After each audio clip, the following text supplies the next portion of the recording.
चलो बेटे, कल हम लोग है ना आई के बारे में डिस्कशन कर रहे थे, और आई में लास्ट में आपको जो ट्रेंड्स लिखा दिया था, एक नोट लिखा दिया था ना, मेटल, मेटलॉइड और नॉन मेटल का, दो एडजेसेंट पीरियड, दो एडजेसेंट ग्रुप तक के केसेस हम लोगों ने डिस्कस कर लिए थे। लास्ट में जो केस आता है वो रैंडम केस हमें डिस्कस करना था, और उसका नोट लिखा दिया था मेटल, मेटलॉइड और नॉन मेटल।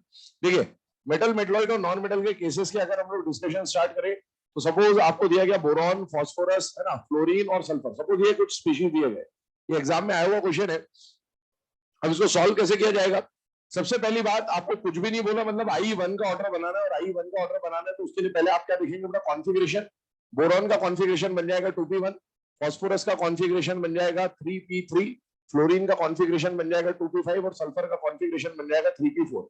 सबसे पहली बात, टाइप ऑफ क्वेश्चन पहचानने की कोशिश करें, ये सारे जो स्पीशीज है सेम पीरियड के तो नहीं है कम से कम, और ना ही सेम ग्रुप के।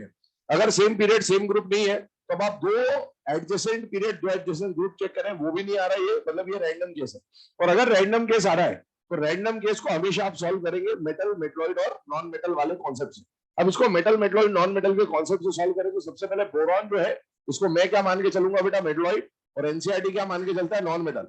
मतलब इसका नेचर कहीं ना कहीं मेटलॉइड और नॉन मेटल के इन बिटवीन कहीं पर आ रहा है, जबकि फॉस्फोरस ये तो पक्के नॉन मेटल है बेटे। अब एक बात यहां पर समझ में आती है कि मेटलॉइड और नॉन मेटल में से मेटलॉइड का आई क्या होगा बेटा, कम, और नॉन मेटल्स का आई क्या होगा, ज्यादा। अब ये तीनों नॉन मेटल है, non metal, non metal, non metal को कैसे कंपेयर करें? तो सारे नॉन मेटल्स को कंपेयर करेंगे with the help of non metallic character, किसका नॉन मेटेलिक कैरेक्टर ज्यादा है और किसका नॉन मेटेलिक कैरेक्टर कम है। 2 मिनट के यहाँ पर ध्यान देंगे सब लोग। तो अगर इसमें हम लोग पोजिशनिंग की बात करें तो boron, phosphorus, sulphur, fluorine, periodic table में कुछ ऐसा पोजिशनिंग है इनका, और इस पोजिशनिंग के हिसाब से बोरॉन को तो आपने ऑलरेडी पोजिशन कर दिया है, क्या लेफ्ट टू राइट जाने पर नॉन मेटेलिक कैरेक्टर बढ़ता है कि नहीं बढ़ता बेटा, बढ़ता है। और अगर नॉन मेटेलिक कैरेक्टर बढ़ता है तो इन सब में से सबसे ज्यादा नॉन मेटेलिक कैरेक्टर किसका हो जाएगा बेटा, फ्लोरीन का। तो फ्लोरीन हमने मैक्सिमम पोजीशन पर रख दिया।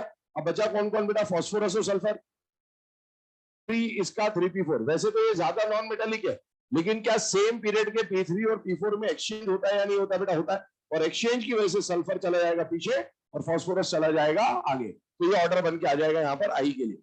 इसी तरीके से अगर हम लोग बात करें सेकंड वाले केस की, तो एक और क्वेश्चन यहाँ पर डिस्कस कर रहे हैं। क्वेश्चन है, आपको दिया गया कैल्शियम, स्ट्रोंशियम, सल्फर और आर्गन, एग्जाम में आया हुआ क्वेश्चन है अगेन।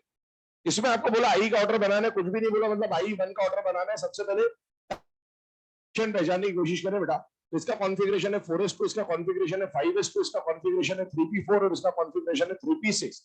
सेम पीरियड के तो नहीं है, ना ही सेम ग्रुप के हैं, और पीरियड भी यहाँ पर थर्ड है, फोर्थ है, फिफ्थ है, मतलब 2 पीरियड वाला केस हो नहीं सकता, क्योंकि कम से कम 3 पीरियड दिख रहे हैं आपको यहाँ पर।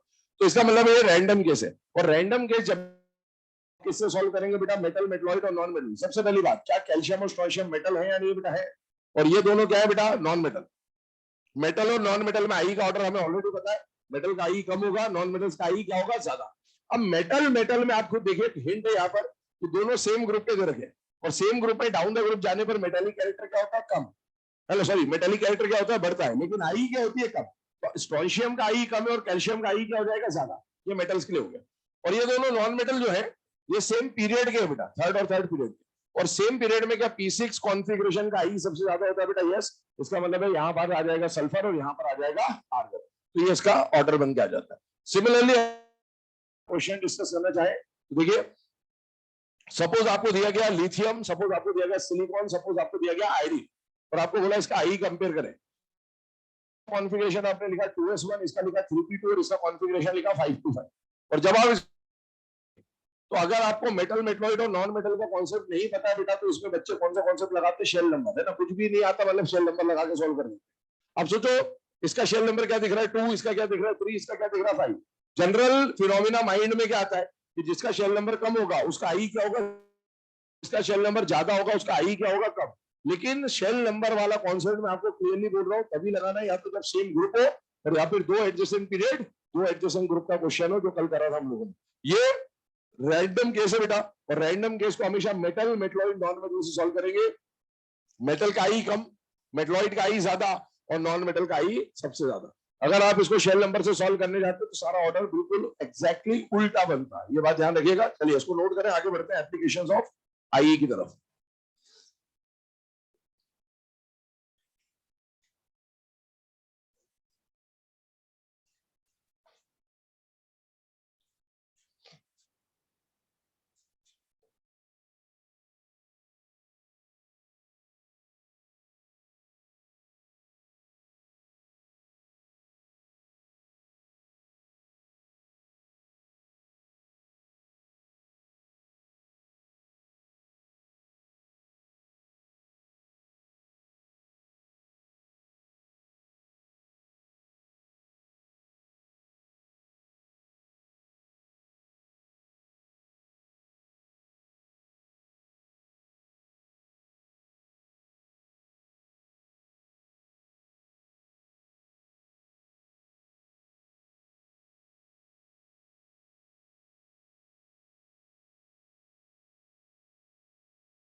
तो हम लोगों ने लास्ट क्वेश्चन टाइप देखा, वो रैंडम वाला केस था, मेटल मेटलॉइड नॉन मेटल वाला। अब आते हैं एप्लीकेशंस ऑफ आयनाइजेशन एनर्जी की तरफ।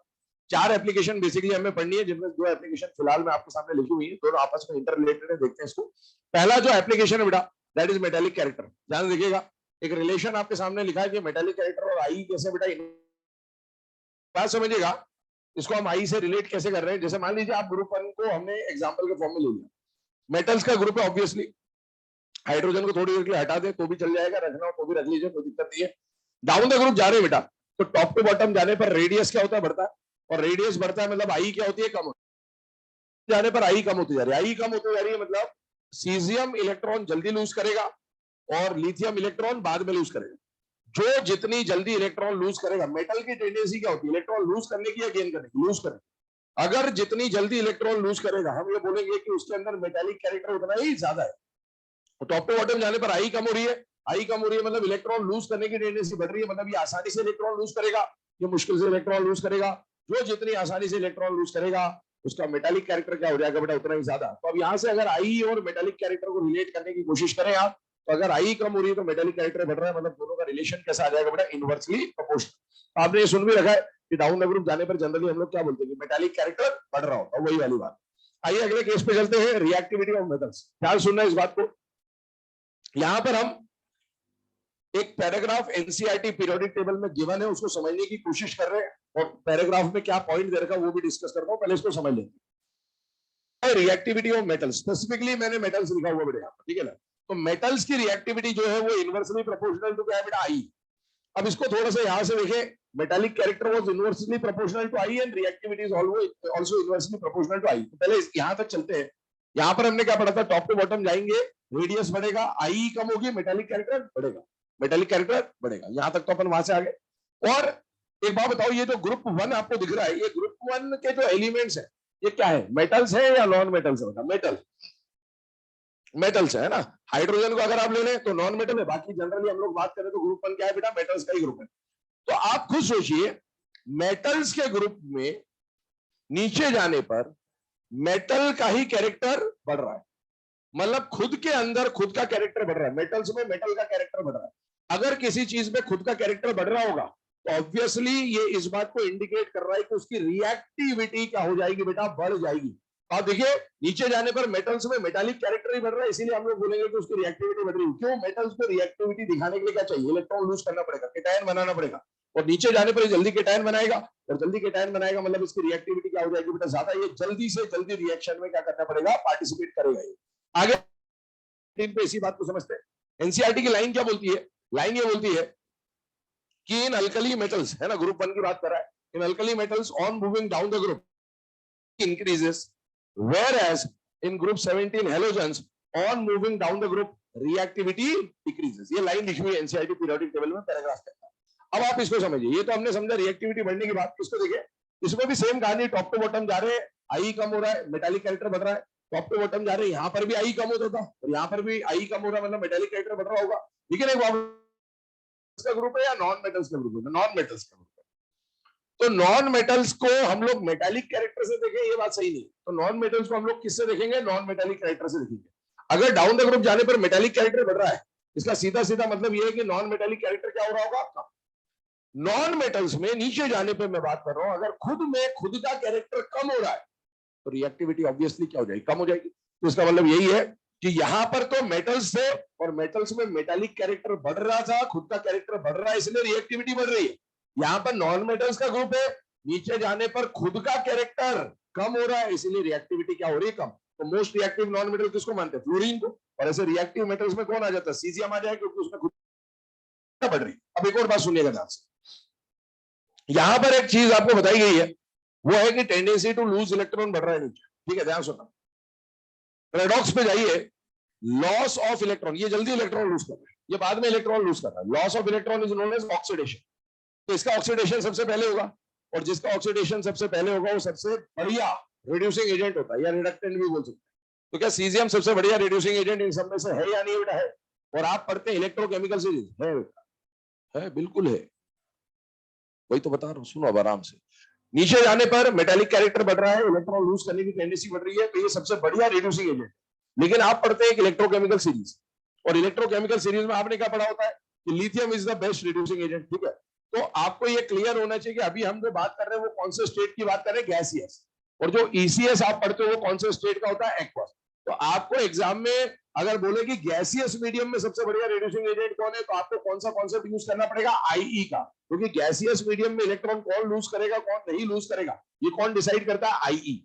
लेकिन एक्वस मीडियम में कौन लूज करेगा कौन नहीं लूज करेगा ये डिसाइड करेगा ईसीएस। तो ईसीएस के अकॉर्डिंगली ये बढ़िया है और आई के अकॉर्डिंगली ये बढ़िया है। गैसियस मीडियम बोले तो आई से सॉल्व होगा, ईसीएस का इस्तेमाल कब होगा, जब एक्वस मीडियम बोला जाएगा। तो ये दोनों को लिखने के बाद, दो क्वेश्चन में डिस्कस कर रहा हूं, आपने लिख लिया हो तो भी ठीक है, नहीं लिखा तो स्पेस छोड़ दे, दो क्वेश्चन बोल दे रहा हूं इसी से रिलेटेड, गैसियस मीडियम और एक्वस मीडियम पे लिख लीजिएगा। Question number 1, which of the following which of the following is strongest reducing agent, which of the following is strongest reducing agent in gaseous medium, which of the following is strongest reducing agent in gaseous medium? Option board पे लिखे, lithium, sodium, potassium और caesium.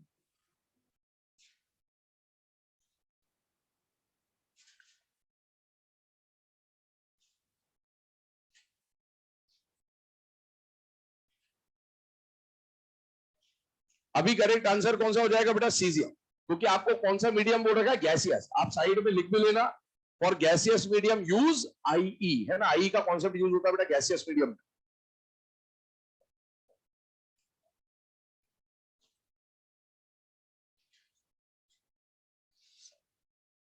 Second question लिखेंगे, question same है, बस gaseous के बदले क्या कर लेंगे बेटा, एक्वस मीडियम। क्वेश्चन सेम है बिल्कुल, गैसियस के बदले क्या कर लेंगे, एक्वस। ऑप्शंस वही है।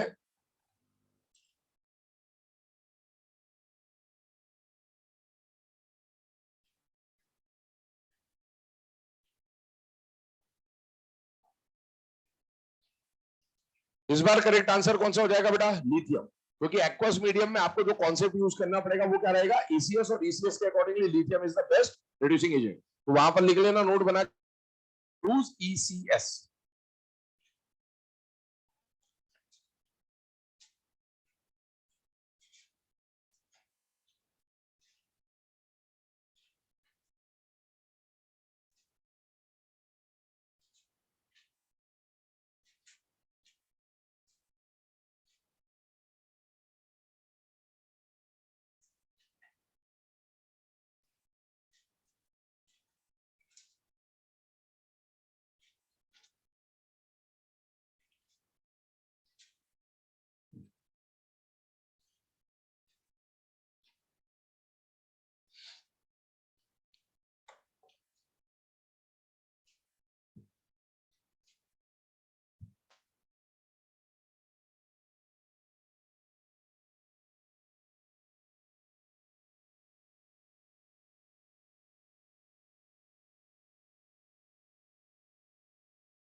चलो बेटा ना, दो एप्लीकेशंस के बाद थर्ड एप्लीकेशन की तरफ आ रहे हैं।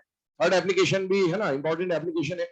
अब देखिए आपको यहां पर दे रखा है एप्लीकेशन का जो नाम है, that is stability of oxidation state. अब ध्यान सुनना, इस एप्लीकेशन पे दो तरह के क्वेश्चंस फ्रेम होते हैं।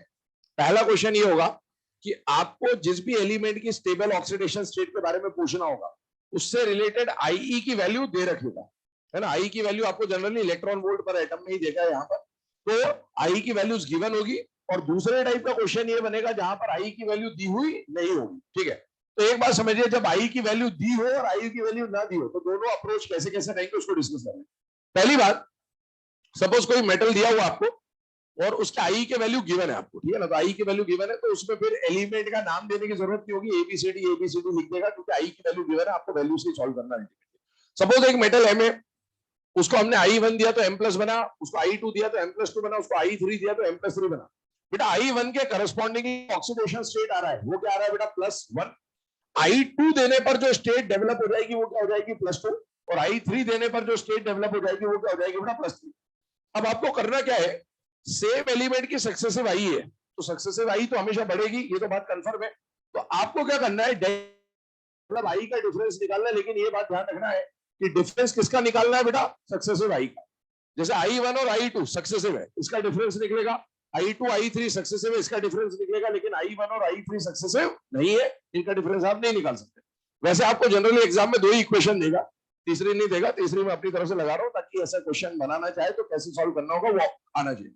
तो आपको दो आई दे रखी होगी, उसका डिफरेंस आपको निकाल लेना। तीन दिया तो सक्सेसिव जो भी है उनका डिफरेंस आप निकाल लीजिए। I2 माइनस I1 हमेशा हायर माइनस लोअर करेंगे, हमेशा हायर माइनस लोअर करेंगे, हमें पॉजिटिव वैल्यू चाहिए। अब ये जो डेल्टा आई आपने निकाला है, इस डेल्टा आई को एक स्टैंडर्ड वैल्यू से कंपेयर कर रहे हैं यहाँ पर, कि डेल्टा आई अगर ग्रेटर देन 16 इलेक्ट्रॉन वोल्ट है, एक तो ये केस बन सकता है, और एक डेल्टा आई लेस देन 11 इलेक्ट्रॉन वोल्ट है, ये केस बन सकता है। जब भी difference of I 16 electron volt से ज्यादा होगा, उस केस में हम लोग बोल रहे हैं लोअर ऑक्सीडेशन स्टेट क्या होगी बेटा, स्टेबल। और जब भी डेल्टा आई का वैल्यू कम होगा, मतलब 11 से कम होगा, तो हम बोलेंगे लोअर में हायर स्टेबल है, ज्यादा वाले में लोअर स्टेबल है। ऐसा क्यों है, उसका कारण समझने की कोशिश करें। मान लीजिए ये +1 स्टेट है और ये +2 स्टेट, ठीक है, और इसके लिए I1 देनी पड़ रही है, इसके लिए I2 देनी पड़ रही है। और एक और बार मैंने बनाया, ये +1 स्टेट है और ये +2 स्टेट है, इसको बनाने के लिए I1 देना पड़ रहा है, इसको बनाने के लिए I2 देना। इसका गैप देखिए, इसका गैप 16 इलेक्ट्रॉन वोल्ट से ज्यादा है। दो केस पड़े अपन, ग्रेटर देन 16 इलेक्ट्रॉन वोल्ट और less than 11 electron volt. Sir ये 16 और 11 कहां से आता है, ये स्टैंडर्ड वैल्यू, ये आई की वैल्यूज को देखने के बाद बनाया गया फॉर्मूला है, तो उससे बनता है। अब देखिए यहां पर क्या आया, 11 इलेक्ट्रॉन वोल्ट से कम। अब आप खुद बताइए, अगर ऑक्सीडेशन स्टेट 1 से 2 पे जाने के लिए 16 इलेक्ट्रॉन वोल्ट से ज्यादा एनर्जी की रिक्वायरमेंट है, और एक जगह पर कम एनर्जी की रिक्वायरमेंट है 11 से भी, ये किस बात को इंडिकेट कर रहा है, ये इस बात को इंडिकेट कर रहा है कि एलिमेंट यहां से यहां जाना नहीं चाहता है। तभी तो वो ज्यादा एनर्जी मांग रहा है, कि मैं इसको छोड़ना ही नहीं चाहता, क्योंकि मैं इसमें स्टेबल हूं, मैं इसमें जाऊंगा तो जाके क्या करूंगा, मुझे तो यही स्टेट चाहिए। इसका मतलब है कि अगर आपको ज्यादा एनर्जी का गैप चाहिए, इसका मतलब ये समझ में आना चाहिए कि एलिमेंट के आयन वहां जाना नहीं चाहता है, वो वहां जाने के लिए जबरदस्ती करनी पड़ रही है, आपको बहुत सारी एनर्जी देनी पड़ रही है, तब वो वहां जाएगा। खुद में खुद नहीं जा रहा, खोपचे में लेके तब जा रहा वहां, है ना, नहीं जा रहा, ऐसे नहीं जा रहा नॉर्मली। तो इसका मतलब है एलिमेंट यहां रहना चाहता है, और यहां रहना चाहता है, मतलब जब आपको 16 इलेक्ट्रॉन वोल्ट से ज्यादा एनर्जी देनी पड़ रही है, तो कौन ज्यादा स्टेबल होगा, हायर स्टेट या लोअर स्टेट, लोअर। यही यहां पर लिखा गया है कि अगर डेल्टा आई ग्रेटर देन 16 इलेक्ट्रॉन वोल्ट है, इसका मतलब है ऊपर दूसरी स्टेट पे जाने के लिए उसको 16 से ज्यादा एनर्जी चाहिए, उतनी एनर्जी देना है। इसका मतलब है आप जबरदस्ती इलेक्ट्रॉन को उस जगह भेज रहे हैं, और जबरदस्ती इलेक्ट्रॉन को भेज रहे हैं, इसका मतलब है कि वो लोअर ऑक्सीडेशन स्टेट पे क्या होगा बेटा, ज्यादा स्टेबल होगा। जबकि अगर ये वाली कंडीशन आती है, +1 से +2 जा रहा है और एनर्जी का रिक्वायरमेंट का 11 से कम, इसका मतलब ये है कि इसके मुकाबले यहां पर इलेक्ट्रॉन इस स्टेट से स्टेट जाने के लिए तुरंत तैयार बैठा है। क्यों तैयार बैठा होगा भाई, इसके मुकाबले ये ज्यादा स्टेबल होगी, तभी तो वहां जाना चाह रहा है आसानी से। और इसी के लिए हम लोग यहाँ पर लिख रहे हैं कि अगर एनर्जी का gap less than 11 electron volt है या इससे भी कम है, तो उसका मतलब वो आसानी से हायर स्टेट पे जाना चाह रहा है। क्यों, क्योंकि उसकी हायर स्टेट लोअर के कंपेरिजन में क्या होगी बेटा, ज्यादा स्टेबल होगी। एक तो ये कंडीशन बनती है। दूसरी बात यहां पर समझिए, अगर आपको आई का वैल्यू गिवन है तो हम लोग इससे सॉल्व कर रहे हैं, अभी क्वेश्चन डिस्कस करता हूं इससे। एक अगला क्वेश्चन क्या बनता है कि आपको हो सकता है आई का वैल्यू दे ही ना, और जब आई का वैल्यू नहीं देगा फिर कैसे सॉल्व करेंगे, तब तो ये सब इनवैलिड हो गया, ये सब कुछ लगा ही नहीं पाएंगे। तो उस केस में आपको एलिमेंट दिया होगा, जैसे नाइट्रोजन, ऑक्सीजन, मैंगनीज वगैरह वगैरह, कोई ना कोई एलिमेंट देके रखेगा, तभी आप कर पाओगे, क्योंकि आई का वैल्यू नहीं तो फिर क्या करोगे, तो आपको सिंबल देके रखेगा। अब अगर आई का वैल्यू नहीं दिया, एक और सवाल मन में उपज सकता है कि सर अगर आई का वैल्यू इनके बीच में आ गया तो क्या करेंगे। तो पहली बात तो सवाल इनवैलिड है। क्यों? क्योंकि ये जो वैल्यूज बनाई गई है स्टैंडर्ड वैल्यूज को देख के बनाई गई है, किसी में भी डेल्टा आई का गैप इसके बीच में आया ही नहीं है, इसीलिए ये फॉर्मूला ऐसे ही बना है।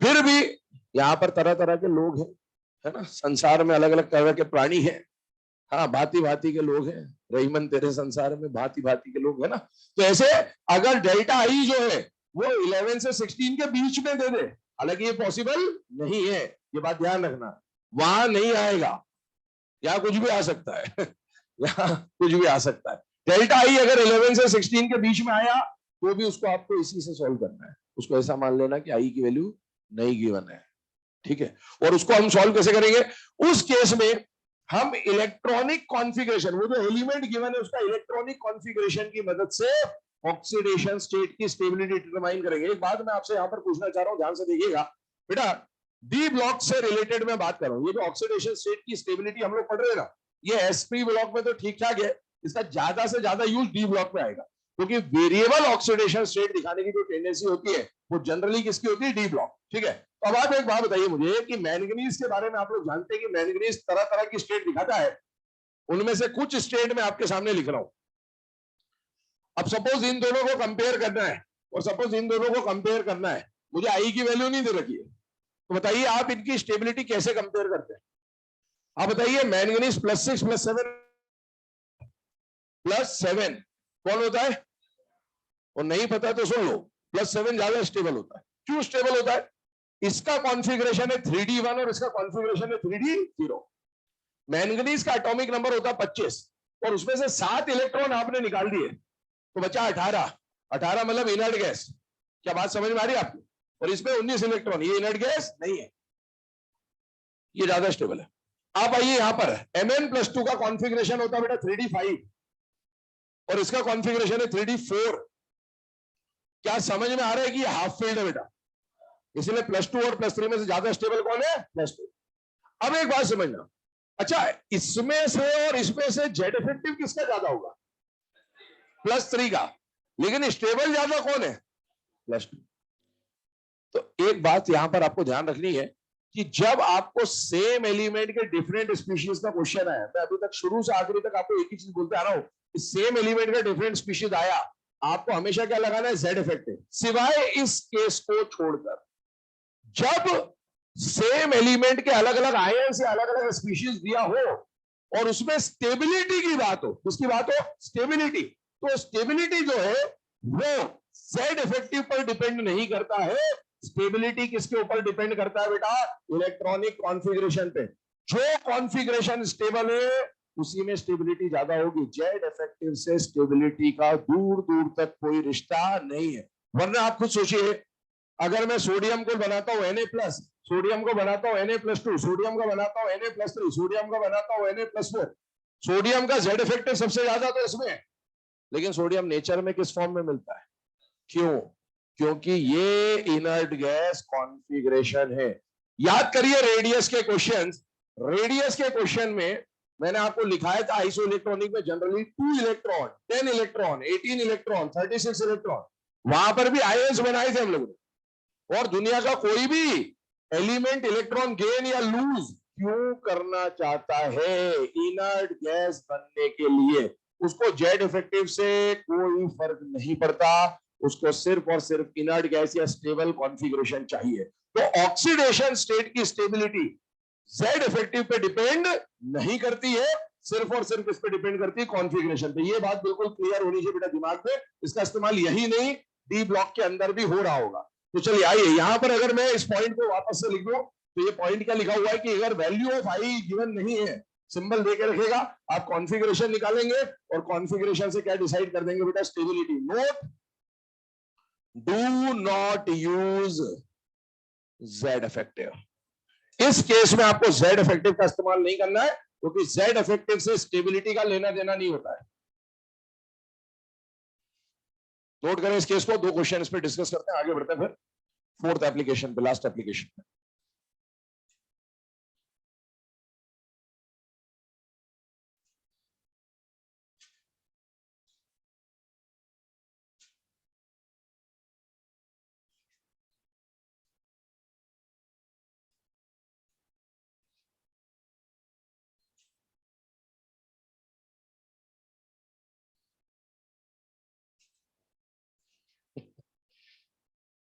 चलिए क्वेश्चन बोल रहा हूं, लिख लेना।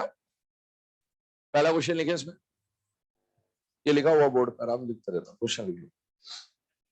देखिए, for an element A, if values of IE1, IE2 and IE3 are values of IE1, IE2 and IE3 are 5 electron volt, 10 electron volt, 40 electron volt, 5, 10 और 40, 5, 10 and 40 electron volt respectively, then determine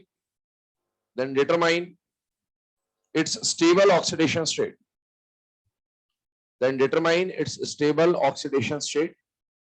पहला option लिखेंगे +1, दूसरा option लिखेंगे +2, तीसरा option लिखेंगे +3 और चौथा option लिखेंगे बोथ +2 and +3। ठीक है, अब इस क्वेश्चन को अगर आप अप्रोच कर रहे हैं बेटा, तो मैं यहीं पे आपको थोड़ा सा हिंट दे दे रहा हूं, ध्यान से देख लेना। आपको पहला वाला आई का वैल्यू क्या दे देगा बेटा, 5 इलेक्ट्रॉन वोल्ट, दूसरे का दे देगा 10 इलेक्ट्रॉन वोल्ट और तीसरे का दे देगा बेटा 40 इलेक्ट्रॉन वोल्ट। आपको हमेशा सक्सेसिव आई का गैप निकालना है। इन दोनों सक्सेसिव आई का गैप कितना आ जाएगा बेटा, 5 इलेक्ट्रॉन वोल्ट, और इन दोनों सक्सेसिव आई का गैप कितना आ जाएगा, 30 इलेक्ट्रॉन वोल्ट। 2 केसेस बन रहे हैं, तो दोनों को इंडिविजुअली सॉल्व करिएगा। जब आप इस केस के हिसाब से चल रहे हो, ध्यान सुनना भी है ना, यहाँ पर एक चीज है जहां पर आप गड़बड़ कर सकते हो, तो इसलिए समझ लेना। अभी इन दोनों का गैप कितना है बेटा, 5। क्या ये जो डेल्टा आई है, ये सेकंड वाले केस में आ रहा है या नहीं आ रहा बेटा, आ रहा है, लेस देन 11 इलेक्ट्रॉन वोल्ट है, और इस केस में कौन स्टेबल होगा, हायर ऑक्सीडेशन स्टेट। अभी हायर ऑक्सीडेशन स्टेट बताइए, 1, 2, 3 में से हायर ऑक्सीडेशन स्टेट कौन सी है सर? हायर तो 3 है। जिसका आप गैप निकाल रहे हो उसी में से लो और उसी में से हाई डिसाइड करना। अभी आपने गैप किसका निकाला, इसका और इसका निकाला, तो इसी में से जो लो है और इसी में से जो हाई है उसके अकॉर्डिंगली डिसाइड होगा। एल का मतलब लोअर ऑक्सीडेशन स्टेट है, लोएस्ट ऑक्सीडेशन स्टेट नहीं है। एच का मतलब हायर ऑक्सीडेशन स्टेट है, हाईएस्ट ऑक्सीडेशन स्टेट नहीं है। ठीक है, तो जिसका आप गैप निकाल रहे हो, जिसका डेल्टा आई निकाल रहे हो, उसी का लो और उसी का हाई। अगला केस देखें, इसी में मान लो अभी हम 30 इलेक्ट्रॉन वोल्ट लेके चलो, तो 30 इलेक्ट्रॉन वोल्ट किसका गैप है बेटा, इसका और इसका। तो अगर इसमें से मान लो एलओएस का केस बन गया, तो आप किसको मानेंगे, लो, इसको। और अगर इसमें से आपका एचओएस वाला केस बन गया, तो किसको एचओएस मानेंगे, इसको। ठीक है, 30 इलेक्ट्रॉन वोल्ट, 30 इलेक्ट्रॉन वोल्ट क्या ये वाली रेंज में आ रहा है या नहीं आ रहा बेटा, आ रहा है। और इसका मतलब है कौन स्टेबल होगा, लोअर। लोअर किसमें से डिसाइड करना है, जिसका गैप आप निकाल रहे हो उसके करस्पॉन्डिंगली जो लोअर और हायर है उनमें से डिसाइड करना है। तो बताइए इन दोनों में से लोअर कौन है बेटा, +2। यहां से भी +2 आ रहा था आंसर, यहां से भी +2 आ रहा है, मतलब दोनों से सेम आंसर आ रहा है, और आंसर कौन सा हो जाएगा बेटा, +2 स्टेट। तो ध्यान रखना, हमेशा जब भी आप सक्सेसिव आई का गैप निकालेंगे, तो जिन दो का गैप निकाल के आप सॉल्व कर रहे हो उन्हीं के करस्पॉन्डिंग लोअर और उन्हीं के करस्पॉन्डिंग हायर स्टेट से आपको सॉल्व करना होता है हमेशा। चलिए आइए नेक्स्ट क्वेश्चन की बात करते हैं, लिखिएगा, determine the stability order of, determine the stability order of 3 species आपके सामने लिखे हुए हैं, एल्यूमिनियम +1, एल्यूमिनियम +2 और एल्यूमिनियम +3। अब आपको बोला इसमें स्टेबिलिटी का ऑर्डर निकालना है। आपको आईई का वैल्यू गिवन नहीं है, तो ये क्वेश्चन समझ में आ जाना चाहिए, विदाउट आई दिया मतलब किससे सॉल्व करना है, कॉन्फिगरेशन। और इसमें अगर आप जेड इफेक्टिव लगाना चाहेंगे, तो जेड इफेक्टिव के हिसाब से तो ऑर्डर क्या बनेगा, 1 की स्टेबिलिटी सबसे कम, 2 की सबसे ज्यादा और 3 की उससे भी ज्यादा। लेकिन आपको समझ में आना चाहिए कि ऑक्सीडेशन स्टेट की स्टेबिलिटी जेड इफेक्टिव पे डिपेंडेंट नहीं होती, किस पे डिपेंडेंट होती है बेटा, कॉन्फिगरेशन। इसका कॉन्फ़िगरेशन देखें, क्या कॉन्फ़िगरेशन बन रहा है बेटा, 3s2, 3s1 और 2p6। अब इतना समझ में आना चाहिए बेटा कि 2p6 कौन सी कॉन्फ़िगरेशन है बेटा, इनर्ट गैस। और इनर्ट गैस कॉन्फ़िगरेशन की स्टेबिलिटी इन तीनों गिवन कॉन्फ़िगरेशंस में तो क्या होगी बेटा, सबसे ज्यादा। S1 और S2, S2 की स्टेबिलिटी क्या होगी बेटा, ज्यादा। मैंने कल भी बोला था, परसों भी बोला था आपको कि ये दिखता हाफ फील्ड है, लेकिन ये तो हाफ फील्ड है भी नहीं। तो आप देखिए, सबसे कम स्टेबल इनमें से जो स्टेट है वो कौन सी है बेटा, एल्यूमिनियम की +2 स्टेट। उससे ज्यादा स्टेबल आएगी एल्यूमिनियम की +1 स्टेट, और सबसे ज्यादा स्टेबल है एल्यूमिनियम की +3 स्टेट।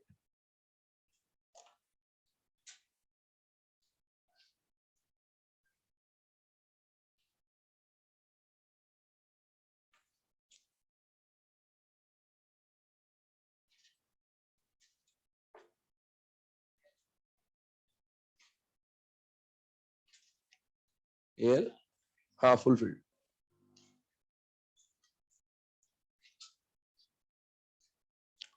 चलो बेटा ना, अब ये क्वेश्चंस हो जाने के बाद, एप्लीकेशन नंबर 3 हो जाने के बाद लास्ट एप्लीकेशन के ऊपर बात कर रहे हैं। और लास्ट एप्लीकेशन है एप्लीकेशन नंबर 4। आपके सामने एप्लीकेशन का हेडिंग ऑलरेडी लिखा हुआ है, नंबर ऑफ वैलेंस इलेक्ट्रॉन। ध्यान से देखिएगा, ये भी इंपॉर्टेंट एप्लीकेशन है, इस पे भी फ्रीक्वेंटली क्वेश्चन पूछे जाते हैं। और अभी इसमें एप्लीकेशन में निकालना सिर्फ एक चीज होता है, लेकिन उससे और क्या क्या टाइप के क्वेश्चन फ्रेम हो सकते हैं आगे, वो भी हम लोग डिस्कस करेंगे। ध्यान से देखिएगा, इस एप्लीकेशन का मोटिव क्या है वो समझ लीजिए पहले तो। मान लो एक एलिमेंट है मैग्नीशियम, तो मैग्नीशियम में एटॉमिक नंबर है बेटा 12, और इसका कॉन्फ़िगरेशन क्या होता है, 282। इसके आउटर मोस्ट शेल में कितने इलेक्ट्रॉन है, तो और आपको यही फाइंड आउट करना है कि आपको एक अननोन एलिमेंट ए दे दिया, बी दे दिया, सी दे दिया, उसके आई का वैल्यू दे रहे हैं। तो आई का वैल्यू देखकर आप कैसे डिसाइड करेंगे कि उसके वैलेंस शेल में या आउटर मोस्ट शेल में कितने इलेक्ट्रॉन। एक बात समझिएगा, मैं जब पहला इलेक्ट्रॉन वन दोगे तो सपोज वो I1 का वैल्यू यहाँ कहीं है, और इधर से इधर जाने पर हम बोल रहे हैं कि एनर्जी क्या हो रही है बेटा, कुछ एक वैल्यू दी आपने, हमें नहीं पता। फिर दूसरा इलेक्ट्रॉन निकालने गए तो आपने कुछ आई थी, सपोज वो इतनी थी। इतना पक्का पता है कि I1 के मुकाबले I2 ज्यादा होगा। कितना ज्यादा होगा ये नहीं बता सकते, लेकिन ज्यादा होगा ये हमें पता। जैसे ही 2 इलेक्ट्रॉन निकल गए, क्या इसका कॉन्फ़िगरेशन इनर्ट गैस कॉन्फ़िगरेशन बन जाएगा। तो I2 के मुकाबले I3 ज्यादा तो होगा, लेकिन ज्यादा होगा या यहां से तीसरा इलेक्ट्रॉन निकालने के लिए बहुत ज्यादा एनर्जी दे, बहुत ज्यादा डिफरेंस आएगा। तो जो I3 होगा ना, वो ज्यादा तो होगा, लेकिन उसका गैप सडनली बहुत ज्यादा बढ़ जाएगा। तो और I4 की जब आप बात करें तो I4 फिर से नॉर्मल ट्रेंड फॉलो करना लगेगा। तो ये जो सडन जंप आता है ना आई में, इससे इंडिकेट हो जाएगा कि उस एलिमेंट जिसकी आई की वैल्यू आपको गिवन है, आई की वैल्यू को जंप देखकर आप बता सकते हैं कि कितने वैलेंस इलेक्ट्रॉन वहां पर होंगे। जैसे इसको हम लोग क्या बोलेंगे, this is jump 1, first jump है बेटा, इधर से इधर। इसको हम लोग क्या बोलेंगे, सेकेंड जंप। जंप बोल रहे हैं या गैप बोल रहे हैं, मैं गैप भी बोल सकता हूँ, जंप भी बोल सकता हूँ, बात एक ही है, गैप बोलूं या जंप बोलूं। ये कौन सा जंप है बेटा, सेकेंड। अभी आप देखो, सबसे बड़ा जो गैप आया है या सबसे बड़ी जो जंप आई है, वो गैप नंबर 1 में आया है, गैप नंबर 2। ये जो गैप का नंबर है ना 2, यही बताएगा आपको वैलेंस इलेक्ट्रॉन की क्वांटिटी। अगर जंप सबसे बड़ा गैप 1 में आया तो वैलेंस इलेक्ट्रॉन 1 है, जंप सबसे बड़ा गैप 2 में आया तो वैलेंस इलेक्ट्रॉन 2 है, जंप सबसे बड़ा गैप 3 में आया तो वैलेंस इलेक्ट्रॉन 3 होंगे। इस तरह से आप सॉल्व कर रहे हो। चलिए इसको अप्लाई कर रहे हैं, यहां पर एक एग्जांपल के थ्रू चेक करिएगा। आपको एक एलिमेंट ए दिया हुआ है और उसके आई, सक्सेसिव आई का वैल्यू दे रखा है किलो जूल पर मोल में। पहले I1 का वैल्यू क्या दे रखा बेटा, 100। सक्सेसिव आई बढ़ेगा तो सही, लेकिन कितना बढ़ेगा वो डिसाइड होगा कॉन्फ़िगरेशन के बेसिस पे। तो ये 100 है, 500 है, 2000 है, ये 2400 है। अब आप यहां पर जंप देखिए, गैप देखिएगा। इन दोनों का जो गैप है उसको हम लोग बोल रहे हैं गैप नंबर 1 या जंप नंबर 1। इन दोनों का जो गैप है उसको हम लोग बोल रहे हैं बेटा गैप नंबर 2। और इन दोनों का जो गैप है उसको हम लोग क्या बोल रहे हैं बेटा, गैप नंबर 3। सबसे बड़ा jump, sudden jump, biggest jump कहां दिख रहा है बेटा, गैप नंबर 2 में। वैल्यूज देख के समझ में आ जाना चाहिए इतना तो। यहाँ कितने का गैप है बेटा, 400। यहाँ है 1500, यहाँ 400। सबसे बड़ा गैप तीनों में से कौन सा है, 1500 वाला। और वो गैप यहाँ आ रहा है। ये गैप का नंबर क्या है, 1 है या 2 है बेटा, 2। तो ये जो गैप नंबर होगा ये आपको क्या बता देगा, नंबर ऑफ वैलेंस इलेक्ट्रॉन। मतलब इस गिवन केस के लिए नंबर ऑफ वैलेंस इलेक्ट्रॉन की क्वांटिटी कितनी आ जाती है बेटा, 2। यहां तक पहले आप नोट करें, इसके आगे इसके बेस पे क्या क्या और क्वेश्चन फ्रेम हो सकता है वो देखते हैं।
अगला वाला जो केस हम लोग यहाँ पर डिस्कस कर रहे हैं दैट इज वैलेंस इलेक्ट्रॉन आपने निकाल लिया एक बार, और वैलेंस इलेक्ट्रॉन को निकालने के बाद अब आपसे क्या क्या क्वेश्चन और फ्रेम कर सकते हो उसको समझने की कोशिश करिए। पहला क्वेश्चन तो वैलेंस इलेक्ट्रॉन निकालने के लिए आएगा, हमने ऑलरेडी कर लिया। अगला क्वेश्चन क्या बोलेगा कि ये जो एलिमेंट है जिसका वैलेंस इलेक्ट्रॉन आपने निकाला है इसके ग्रुप की जनरल कॉन्फ़िगरेशन क्या होगी। जैसे फॉर एग्जांपल है ना, मैं बोलते जा रहा हूं, क्वेश्चन भी साथ साथ लिखते जाइए है ना। क्वेश्चन पहले तो ये एबीसीडी नहीं लिखना, पहले क्वेश्चन लिखना, नॉर्मल कॉमन क्वेश्चन लिखा देता हूं।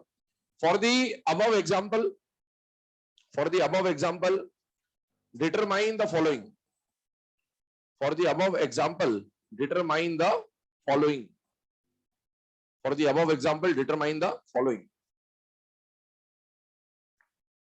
चलिए फर्स्ट लिखिएगा, इसमें ए पार्ट के ऊपर बात कर रहे हैं, पार्ट ए बना के लिखिएगा general electronic configuration. Part A लिखिएगा जनरल इलेक्ट्रॉनिक कॉन्फ़िगरेशन। ये जो पार्ट है आपसे पूछा है जनरल इलेक्ट्रॉनिक कॉन्फ़िगरेशन बेटा, इसके लिए आपको ऑप्शन दिए जा रहे हैं। फर्स्ट ऑप्शन है बेटा NS1, सेकंड ऑप्शन है बेटा NS2, थर्ड ऑप्शन है बेटा NS2NP1 और इसके अलावा फोर्थ ऑप्शन है बेटा NS2NP2। सपोज ये ऑप्शंस आपको दिए गए।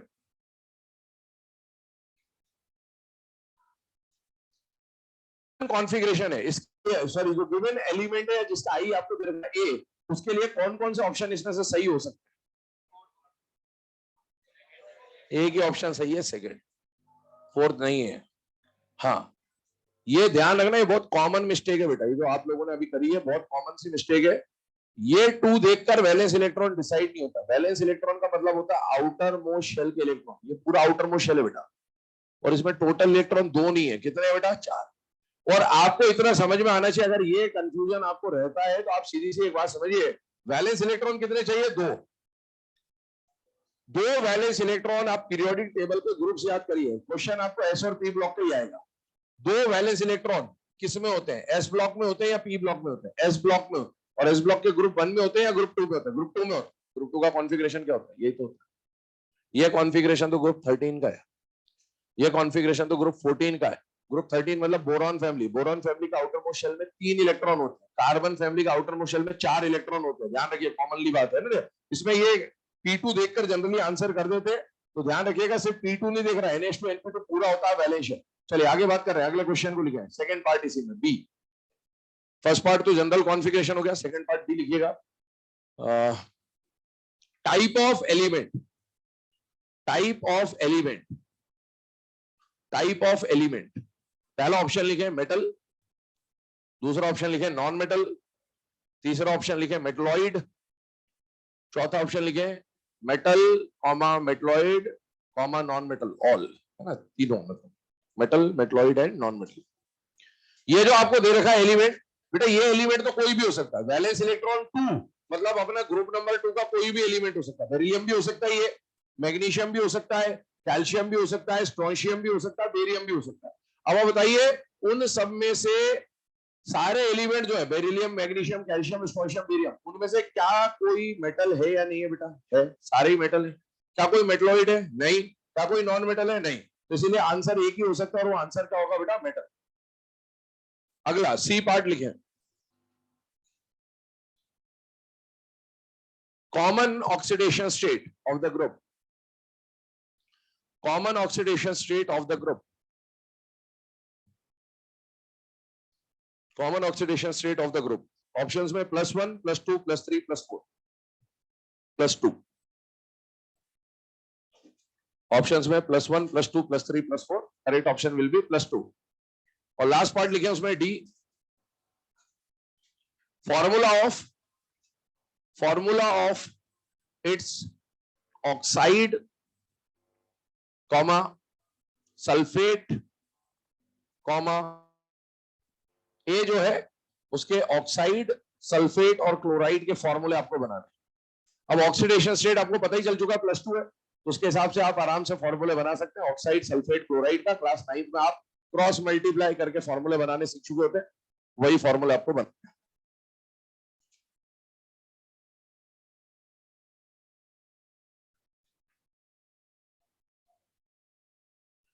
ऑक्साइड का फॉर्मूला क्या हो जाएगा बेटा, AO, ठीक है।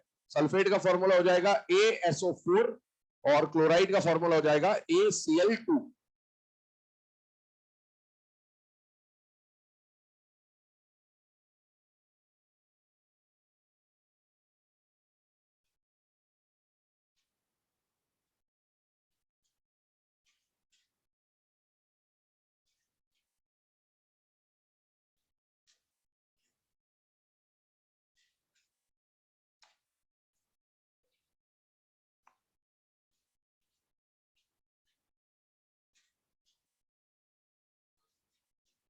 चलिए आइए नेक्स्ट टॉपिक स्टार्ट कर रहे हैं यहां पर। और अगला जो टॉपिक हमें पढ़ना है दैट इज इलेक्ट्रॉन एफिनिटी, या फिर बोल सकते हैं इलेक्ट्रॉन गेन एंथैल्पी। ठीक है, इसमें से पहले इसके बारे में थोड़ा सा कुछ जनरल पॉइंट आपको बता दे रहा हूं। एनसीईआरटी जो है, एनसीईआरटी में केवल और केवल एक ही टर्म मेंशन है और वो टर्म है बेटा इलेक्ट्रॉन गेन एंथैल्पी। तो एनसीईआरटी का जो क्वेश्चन आएगा या आपको नीट में जो क्वेश्चन देखने को मिलेगा उसमें ये बहुत मुश्किल है, रेयर चांसेस है कि ये देखने को मिले। आपको हमेशा क्वेश्चन इलेक्ट्रॉन गेन एंथैल्पी के टर्म्स में ही मिलेगा।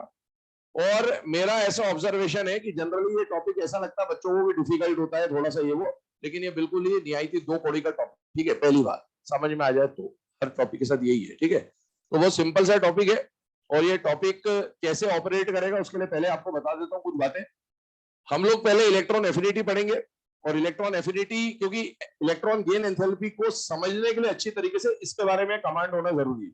ये आपको समझ में आ गया, वैसे दोनों एक ही चीज है, बस साइन का डिफरेंस है, लेकिन ये समझना थोड़ा आसान होता है। ये एक बार आपने कैप्चर कर लिया तो उसमें और कुछ नहीं, बस इसका साइन वहां पर जाके उल्टा हो जाएगा। तो हम लोग पहले इलेक्ट्रॉन एफिनिटी के बारे में बात करेंगे और फिर आएंगे इलेक्ट्रॉन गेन एंथैल्पी पे। एग्जाम में आपको क्वेश्चन किसके बारे में देखने को मिलेगा, इलेक्ट्रॉन गेन एंथैल्पी का ही देखने को मिलेगा। ठीक है, आइए अब मैं जो आपको यहाँ पर समझाने वाला हूँ शुरू में, इसको बहुत ध्यान से और इत्मीनान से समझ लेना है ना। शुरू के जो 10-15 मिनट जो भी आपको बताया जाने वाला है यही समझ लेना, क्योंकि उसके बाद इस टॉपिक में सिर्फ लिखाया जाएगा, समझाया कुछ भी नहीं जाएगा। जो भी समझाना वो यही समझा देगा, और अगर ये समझ में आ जाए तो ठीक है, वरना जब तक ये टॉपिक खत्म ना हो जाए तो घर पे आराम करना, तो फिर आगे वाकई में कुछ समझ नहीं आएगा, ये बता देता हूँ। आइए यहाँ पर हम लोग यहाँ पर जो डिस्कशन कर रहे हैं वो डिस्कशन कर रहे हैं एटम से स्टार्ट कर रहे हैं। इलेक्ट्रॉन गेन एंथैल्पी या इलेक्ट्रॉन एफिनिटी, यहां से एक बात समझ में आती है आपको कि पिछला वाला जो टॉपिक रहता है आयनेशन एनर्जी, वहां पर हम इलेक्ट्रॉन रिमूव कर रहे हैं और यहां पर हम इलेक्ट्रॉन ऐड कर रहे होंगे। अब इलेक्ट्रॉन एडिशन का जो प्रोसेस है वो हम यहां पर पढ़ने वाले हैं। इलेक्ट्रॉन के एडिशन के प्रोसेस में दो चीजें देखी जाती है बेटा। जितना भी हमारा पीरियोडिक टेबल में 118 के 118 एलिमेंट्स है, उनमें से 118 एलिमेंट्स को दो कैटेगरी में डिवाइड करना है। कौन से दो कैटेगरी? ऐसे एटम्स या ऐसे एलिमेंट्स जो इलेक्ट्रॉन को खुद ब खुद अट्रैक्शन दिखाते होंगे, मतलब इलेक्ट्रॉन को अट्रैक्ट करते होंगे, और कुछ ऐसे भी केस होंगे जो इलेक्ट्रॉन के लिए अट्रैक्शन नहीं दिखाते होंगे। क्योंकि भाई हमें इलेक्ट्रॉन को ऐड करवाना है यहाँ पर, तो सपोज इलेक्ट्रॉन एडिशन कैसे होगा? मान लो एक आइसोलेटेड गैसियस एटम है, क्या पूरे 118 आइसोलेटेड गैसियस एटम में हर किसी के सेंटर में न्यूक्लियस होगा या नहीं होगा? बेटा होगा। और मान लो ये एक फ्री इलेक्ट्रॉन है, इसका इलेक्ट्रॉन नहीं किसी और का इलेक्ट्रॉन है, घूम फिर मंडरा रहा है। जब इस फ्री एटम के पास ये इलेक्ट्रॉन ऐसे इधर उधर मंडरा रहा होगा तो इसका न्यूक्लियस का कर्तव्य क्या बनता है? इसको अट्रैक्ट कर ले। क्यों? क्योंकि इसके पास कौन सा चार्ज है? प्लस, और इसके पास कौन सा चार्ज है? माइनस। तो पीरियोडिक टेबल के जो ज्यादातर एलिमेंट है ना वो यही काम करेंगे। उनके पास न्यूक्लियस सेंटर में कौन बैठा है? बेटा पॉजिटिव बैठा है, और इलेक्ट्रॉन उसके आसपास घूम रहा है घूम रहा है घूम रहा है, वो क्या कर लेंगे? इलेक्ट्रॉन को अट्रैक्ट कर लेंगे। तो इसमें दो तरह की कैटेगरी बन रही है। ऐसा पहला कैटेगरी वो एटम्स जो इलेक्ट्रॉन को खुद ब खुद अट्रैक्ट करते होंगे, और दूसरा कैटेगरी वो एटम्स जो जिनके आसपास इलेक्ट्रॉन कितना भी मंडरा ले कोई फर्क नहीं पड़ रहा। ठीक है, कोई फर्क नहीं पड़ता, सख्त नहीं है बाबा है। ठीक है, हाँ सुने। तो ऐसा ऐसा आइटम, अरे पुराने ऋषि मुनि तपस्वी लोग जो होते हैं ना, जब उनके पुराने वो देखे होंगे वो मेनका वेनका डांस करते रहते थे, कोई फर्क नहीं, तपस्या भंगनी होती थी उनकी ना, वैसे वाले। तो ये तो हमारे जैसे आम आदमी है, ठीक है, और ये है वो ऋषि मुनि है ना, बिल्कुल खतरनाक वाले अच्छे वाले ऋषि मुनि ना। हाँ सुने अब सुन ले ध्यान से, तेरे बहुत दर्द छुपा हुआ है। सुने यहां पर हम लोग बात कर रहे हैं, अभी ये एटम है सपोज, ठीक है। एटम को दो कैटेगरी में डिवाइड किया, वो एटम जो इलेक्ट्रॉन को खुद ब खुद अट्रैक्ट करेंगे, और वो एटम जो इलेक्ट्रॉन की अट्रैक्शन बिल्कुल भी नहीं दिखाएंगे। अब आप यहां पर जाके जब ये दो कैटेगरी हमने बनाई तो पहला क्वेश्चन ये बनता है कि ऐसे कौन से एटम्स होंगे जो ये कारनामा दिखा रहे होंगे और ऐसे कौन से एटम होंगे जो ये कारनामा, भाई इनके भी तो सेंटर में न्यूक्लियस बैठा है, इनको भी तो इलेक्ट्रॉन को अट्रैक्ट करना चाहिए था, हाँ इसमें भी अट्रैक्शन होना चाहिए था, लेकिन ये क्यों अट्रैक्ट नहीं कर रहे? Due to their stability. इनकी स्टेबिलिटी खराब हो जाएगी अट्रैक्ट करने से। कैसे स्टेबिलिटी खराब हो जाएगी? इसमें केस कौन कौन से आते हैं? ग्रुप 18 स्टेबल है पहले से, अगर एक इलेक्ट्रॉन और ले लेंगे तो भैया इनका स्टेबिलिटी बिगड़ जाएगा, इसलिए चाहते हुए भी ये इलेक्ट्रॉन को अट्रैक्ट नहीं कर रहे। बोले क्यों? क्योंकि आ जाएगा तो स्टेबिलिटी खराब हो जाएगी। यहां पर ग्रुप 2 ले लीजिए, ग्रुप 2 का कॉन्फ़िगरेशन क्या होता है? NH2, इनका कॉन्फ़िगरेशन होता है NH2 NP6, ये स्टेबल, ये भी स्टेबल। इसमें अगर एक और इलेक्ट्रॉन ऐड कर दिया तो ये इलेक्ट्रॉन को ऐड होते ही इसका स्टेबिलिटी क्या हो जाएगा? खराब। तो ये इलेक्ट्रॉन के एडिशन को क्या करेगा? रेजिस्ट कर रहा होगा। ये इलेक्ट्रॉन के एडिशन को क्या कर रहा होगा? रेजिस्ट कर रहा होगा। और इसी तरह से आ जाएगा नाइट्रोजन। नाइट्रोजन का ग्रुप नहीं है, सिर्फ नाइट्रोजन है, ध्यान रखना। नाइट्रोजन का कॉन्फ़िगरेशन क्या है? 2p3। Sir 2p3 half field है, बिल्कुल। ये सबसे ज्यादा स्टेबल, ये उससे कम स्टेबल, ये सबसे कम स्टेबल, p3 हाफ फील्ड। तो सर नाइट्रोजन का पूरा ग्रुप ही तो हाफ फील्ड होता है, तो पूरा ग्रुप क्यों नहीं लिया? पूरा ग्रुप इसमें नहीं लिया क्योंकि हाफ फील्ड की कोई औकात है ही नहीं एक्चुअली। यहां पर p3 की स्टेबिलिटी मैटर नहीं कर रही है, मैटर ये कर रहा है कि हाफ फील्ड है, साथ ही साथ इसका साइज छोटा है। आप पूरे ईए में एक क्वेश्चन आपको आना चाहिए, 11वीं क्लास से पढ़ते आते हो, कि why EA of chlorine is more than the EA of fluorine. ये सुन रखा होगा सबने। और उसका रीजन बोलते हैं कि ये छोटा होता है, छोटा होता है तो इलेक्ट्रॉन आता है तो रिपल्शन लगता है और ऐड नहीं हो पाता। वही कहानी इसके साथ। ये हाफ फील्ड भी है, साथ ही साथ छोटा इलेक्ट्रॉन ऐड नहीं होगा। नीचे वाला हाफ फील्ड है लेकिन बड़ा है, आराम से ऐड हो जाएगा। तो इसीलिए नाइट्रोजन का ग्रुप नहीं लेंगे, नाइट्रोजन सिर्फ अकेला आएगा। ये वो 3 केसेस हैं जो चाहते हुए भी इलेक्ट्रॉन को अट्रैक्ट नहीं कर रहे होंगे। तो आपको यहां पर एटम को 118 एलिमेंट्स को 2 कैटेगरी में डिवाइड करना है। पहला वो एटम जो खुद ब खुद इलेक्ट्रॉन के अट्रैक्शन दिखाते होंगे, और वो एटम जो इलेक्ट्रॉन के अट्रैक्शन नहीं दिखाते होंगे। कौन से केस है जो अट्रैक्शन नहीं दिखाएंगे? 3 केस है, आपको बता दिया है, ग्रुप 18, ग्रुप 2 और नाइट्रोजन। ये वो केस है जो इलेक्ट्रॉन नहीं दिखाएंगे। इसके अलावा पीरियोडिक टेबल के जितने भी एलिमेंट्स हैं वो सब क्या दिखाएंगे बेटा? अट्रैक्शन दिखाएंगे। मतलब मोस्टली, जनरली, ज्यादातर एलिमेंट ये कारनामा दिखाएंगे, केवल ये 3 केस ये वाली कंडीशन दिखाएंगे। और आगे सुनिएगा। पहला हमने बाइफरकेशन, ये बाइफरकेशन बिल्कुल दिमाग में फिट करते जाइए, है ना। पहला क्या हुआ? वो एलिमेंट जो इलेक्ट्रॉन को अट्रैक्ट करेंगे, दूसरे वो जो एलिमेंट्स इलेक्ट्रॉन को अट्रैक्ट नहीं करेंगे। अट्रैक्ट कौन कौन नहीं करेगा? ग्रुप 18, ग्रुप 2 नाइट्रोजन, और वो अट्रैक्ट करेंगे कौन? जनरली, बाकी सब। आइए इधर, अब हम लोग इस टर्म के ऊपर चल रहे हैं, इलेक्ट्रॉन एफिनिटी।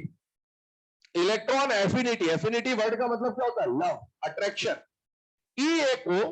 ईए को आज से हम लोग इलेक्ट्रॉन एफिनिटी ना बोल के मैं ऐसा बोलूंगा, इलेक्ट्रॉन के लिए अट्रैक्शन। बात एक ही है, इलेक्ट्रॉन एफिनिटी बोलूं या इलेक्ट्रॉन के अट्रैक्शन बोलूं, बात एक ही है। तो ईए को हम लोग क्या बोलेंगे? इलेक्ट्रॉन के लिए अट्रैक्शन। और मैंने वही चीज आपको सबसे पहले समझाई है। अब एक बात बताइए, ये जो पहली वाली कैटेगरी मैंने लिखी है, जनरल कैटेगरी जो लिखी है, क्या ये वाले एटम्स इलेक्ट्रॉन के लिए अट्रैक्शन दिखा रहे हैं या नहीं दिखा रहे? बेटा दिखा रहे। और अगर ये इलेक्ट्रॉन के लिए अट्रैक्शन दिखा रहे तो इनका इलेक्ट्रॉन के लिए attraction will be considered to be positive. और क्या ये वाले स्पीशीज इलेक्ट्रॉन के अट्रैक्शन दिखा रहे हैं या नहीं दिखा रहे? बेटा नहीं दिखा रहे, तो इनका इलेक्ट्रॉन के लिए attraction will be considered as zero. Attraction नहीं दिखा रहे, जीरो है अट्रैक्शन। हालांकि स्टैंडर्ड बुक्स में इसको जीरो लिया जाता है, हम चाहे तो नेगेटिव बोल दें अपने समझने के लिए, लेकिन स्टैंडर्ड टर्म तो जीरो ही होती है बेटा। ये अट्रैक्शन दिखा रहे हैं या अट्रैक्शन नहीं दिखा रहे? नहीं दिखा रहे मतलब जीरो। नेगेटिव अट्रैक्शन क्या होता है? नेगेटिव अट्रैक्शन तो नफरत होती है भाई, सीधी बात है, ठीक है। तो ये अट्रैक्शन दिखा रहे हैं या अट्रैक्शन नहीं दिखा रहे? जीरो। आप चाहे तो जीरो को नेगेटिव भी बोल सकते हैं। मैं भी अगर कभी ये नेगेटिव बोल दूं तो आप समझ जाइएगा हम किसकी बात कर रहे हैं, जीरो वाले की बात। अब आगे बढ़िए, अगले स्टेटमेंट की तरफ चलते हैं। पहली चीज आपने ये समझ ली कि कौन से ऐसे एलिमेंट्स होंगे जिनका ईए पॉजिटिव होगा और कौन से ऐसे एलिमेंट्स होंगे जिनका ईए जीरो या फिर नेगेटिव होगा। अब आगे बढ़ते हैं।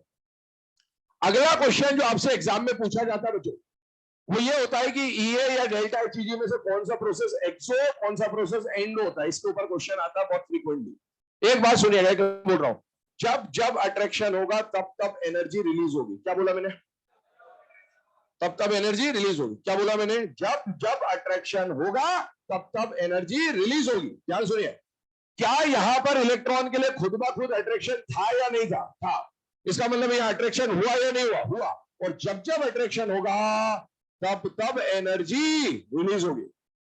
मतलब ये वो केसेस होंगे बेटे जहां पर एनर्जी रिलीज हो रही होगी। और अगर एनर्जी रिलीज हो रही है बेटा तो प्रोसेस एक्सो होगा या एंडो होगा? एक्सो। ये आपको समझ में आना चाहिए। अरे अगर जब जब अट्रैक्शन होगा तो प्रोसेस के एंड में एनर्जी, ये संसार का नियम है। अगर ये भी नहीं मालूम तो तुम तो भोले मानुस हो बेटा, फिर क्या कर रहे हो यहाँ पर? चले जाओ हिमालयों की चोटी में, ठीक है।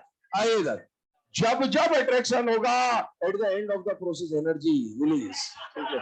बस अब इससे ज्यादा नहीं बता सकता मैं, समझ में आ गया? ठीक है, वो देखो आपको।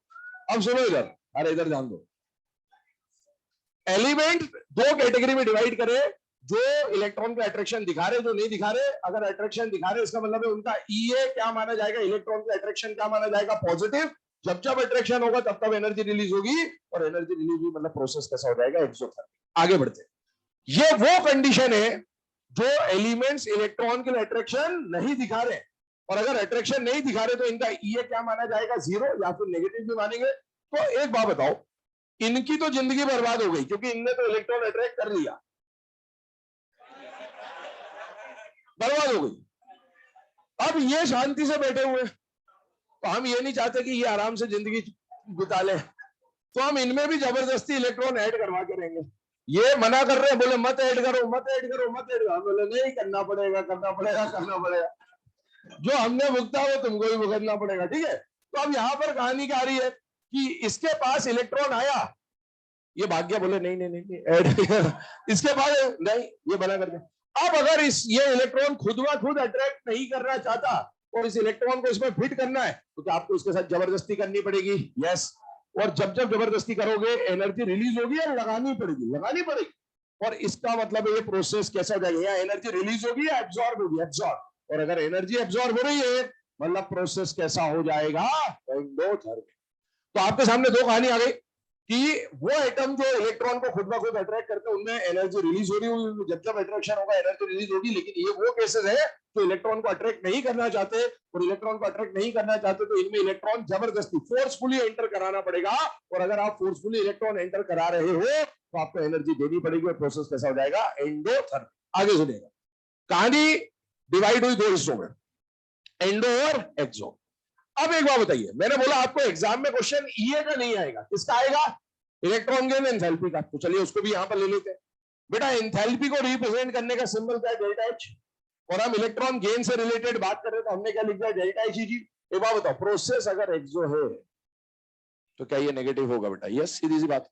और अगर प्रोसेस एंडो है तो इसका साइन कैसा आ जाएगा? पॉजिटिव। तो अगर आपको ये कहानी पता तो इसमें कोई बड़ी बात नहीं है, ये बहुत आसानी से आप निकाल लेंगे। एक बात समझिएगा, ये जब पॉजिटिव है तो डेल्टा एच जी नेगेटिव है, और ये जब जीरो, या फिर समझने के लिए नेगेटिव ले ले, ये जब नेगेटिव होगा तो डेल्टा एच जी कैसा होगा बेटा? पॉजिटिव होगा। अब आगे सुनना ध्यान से। अभी मैंने दो हिस्सों में प्रोसेस को डिवाइड कर दिया, जो इलेक्ट्रॉन को खुद ब खुद अट्रैक्ट करेंगे, जो नहीं करेंगे। लेकिन एक बात बताओ, ये तीनों इलेक्ट्रॉन को अट्रैक्ट नहीं करना चाहते। तीनों में आपने इलेक्ट्रॉन जबरदस्ती जबरदस्ती जबरदस्ती एनर्जी लगा लगा के इंटर करवाया। लेकिन क्या तीनों में बराबर जबरदस्ती करनी पड़ी होगी? क्या नहीं, किसी ना किसी में ज्यादा जबरदस्ती करनी पड़ेगी इलेक्ट्रॉन ऐड करने के लिए, और किसी ना किसी में कम जबरदस्ती करनी पड़ेगी। वो जबरदस्ती किसके बेसिस पे डिसाइड होगी? स्टेबिलिटी से। ये ऐड करने के लिए क्यों मना कर रहे थे? स्टेबिलिटी कैसे? बताइए, तीनों में क्या ये सबसे ज्यादा स्टेबल है? यस। उससे कम स्टेबल कौन है? ये। सबसे कम स्टेबल कौन है? ये। तो इसके पास इलेक्ट्रॉन आया तो इसने बोला मैं ऐड नहीं करूंगा। हमने थोड़ी सी एनर्जी दी तो ये बोले हाँ कोई बात नहीं, ऐड कर दो, कोई बात नहीं, है ना? हाँ, मजा आ गया इसको, ठीक है, ये तैयार हो गया। तो इसमें जो प्रोसेस एंडो हुई, एंडो तो हुई लेकिन कम एंडो हुई, लेस एंडोथर्मिक। इसमें इलेक्ट्रॉन ऐड किया तो इसने बोला नहीं नहीं नहीं नहीं, वापस ने थोड़ा सा इलेक्ट्रॉन ऐड किया, एनर्जी लगाई, बोले नहीं नहीं नहीं नहीं नहीं, फिर थोड़ी सी एनर्जी, बोले हाँ हाँ हाँ ठीक है। हाँ, इसको मजा आ गया बाद में, है ना? थोड़ी देर के बाद मजा आया, ठीक है। तो ये क्या हो गया? मोर एंड हो गया। और ये मान ही नहीं रहा, मान ही नहीं रहा, मान ही नहीं रहा, लगाए जाओ एनर्जी, लगाए जाओ, फुटके में ले जाओ इसको, बोले तो इसको बहुत सारी एनर्जी लगानी पड़ी, लास्ट में ये भी भांजा बोला कि जूते खा के ये इलेक्ट्रॉन ऐड कराना है तो फिर ऐसे ऐड करा ले, क्या दिक्कत है ना। तो अल्टीमेटली ये भी तैयार हो जाएगा इलेक्ट्रॉन ऐड कराने के लिए। अब कंडीशन ये बनी कि तीनों एंडो है, लेकिन एंडो एंडो में भी डिफरेंस है। ये मोस्ट एंडोथर्मिक होगा, ये थोड़ा कम एंडो होगा, और ये और कम एंडो होगा।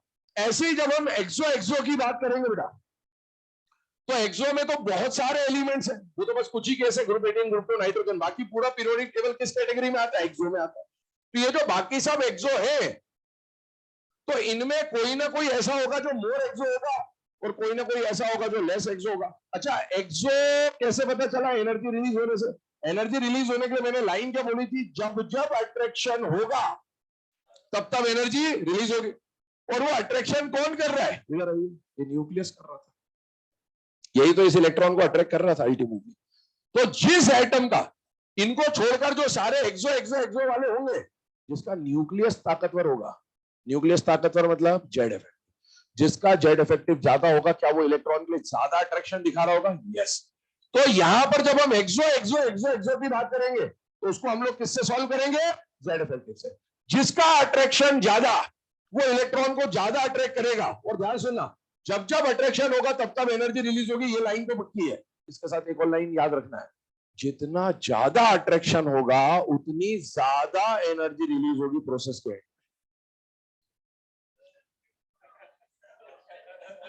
बस ठीक है। तो जब जब अट्रैक्शन होगा तब तब एनर्जी रिलीज होगी, जितना ज्यादा अट्रैक्शन होगा उतनी ज्यादा एनर्जी रिलीज होगी। तो अब आप सोचिए, जिसका जेड इफेक्टिव ज्यादा होगा, जैसे मान लीजिए मैंने लिया कार्बन और मैंने लिया ऑक्सीजन और मैंने लिया फ्लोरीन, ये ना ग्रुप 2 ना ग्रुप 18 ना नाइट्रोजन, उनमें से ये कोई भी नहीं, मतलब इसमें भी एक्सो, इसमें भी एक्सो, इसमें भी एक्सो, खुद ब खुद इलेक्ट्रॉन को अट्रैक्ट करेंगे। और खुद ब खुद अट्रैक्ट करेंगे तो जब जब अट्रैक्शन होगा तब तब एनर्जी रिलीज होगी। लेकिन ये भी एक्सो, ये भी एक्सो, ये भी एक्सो, पर क्या तीनों की रिलीज एनर्जी कभी भी बराबर होगी क्या? नहीं। इनमें से सबसे ज्यादा अट्रैक्शन कौन दिखाएगा? फ्लोरीन। जितना ज्यादा अट्रैक्शन होगा बेटा उतनी ज्यादा एनर्जी रिलीज होगी, और जितना कम अट्रैक्शन होगा उतनी कम एनर्जी रिलीज होगी। तो ये पूरा आपका डेल्टा एचईजी और इलेक्ट्रॉन एफिनिटी यही शुरू था, यही खत्म था। ठीक है,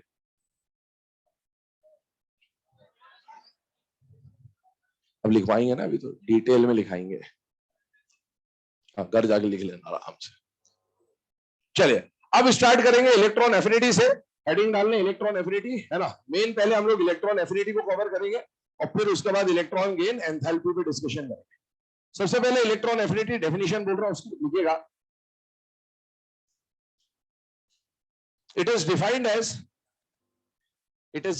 as the amount of energy released. It is defined as the amount of energy released when an additional electron is added,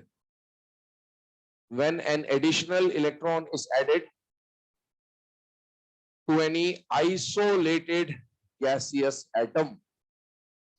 The amount of energy released when an additional electron is added to any isolated gaseous atom. तो किसी भी neutral isolated gaseous atom में जब भी आप पहला electron add करेंगे तो जो एनर्जी रिलीज होगी उसी को हम लोग क्या बोलेंगे बेटा? इलेक्ट्रॉन एफिनिटी बोला जाएगा। ध्यान रखना, electron affinity is always the released energy. Absorb energy के केस में तो ये क्या हो गया था? जीरो। वो इसीलिए बोला था क्योंकि वहां पर एनर्जी रिलीज नहीं हो रही थी, वहां एनर्जी एब्सॉर्ब हो रही थी। रिलीज एनर्जी उस केस में क्या थी? जीरो। तो जहां रिलीज एनर्जी जीरो वो ये जीरो, और जहां पर रिलीज एनर्जी कुछ है वहां पर ये कैसा लिया जाता है बेटा? पॉजिटिव लिया जाता है। आगे बढ़िए, ये अगला एक रिप्रेजेंटेशन है। एक एलिमेंट एक्स लिया, उसमें एक इलेक्ट्रॉन ऐड किया। जनरली ग्रुप 18 ग्रुप 2 नाइट्रोजन को अगर छोड़ दे तो जनरली जब किसी एटम में पहला इलेक्ट्रॉन ऐड होगा तो ये इलेक्ट्रॉन को खुद ब खुद अट्रैक्ट करेगा। खुद ब खुद अट्रैक्ट करेगा तो बेटा प्रोडक्ट साइड में हम लोग सिंबल वाइज ऐसा लिखते हैं कि एनर्जी रिलीज हो रही है। तो जो एनर्जी रिलीज हो रही है उसी रिलीज एनर्जी को क्या नाम दिया जाता है बेटा? ई है। तो ये इसका रिप्रेजेंटेशन आता है, नोट करें इसको। इसके बाद स्टेटमेंट लिखा रहा हूं आपको कि कौन कौन इलेक्ट्रॉन को अट्रैक्ट करता है, कौन नहीं करता। ग्रुप 18 ग्रुप 2 नाइट्रोजन वाली जो बात अभी आपको समझाई थी उसको स्टेटमेंट के फॉर्म में लिख रहे हैं हम लोग।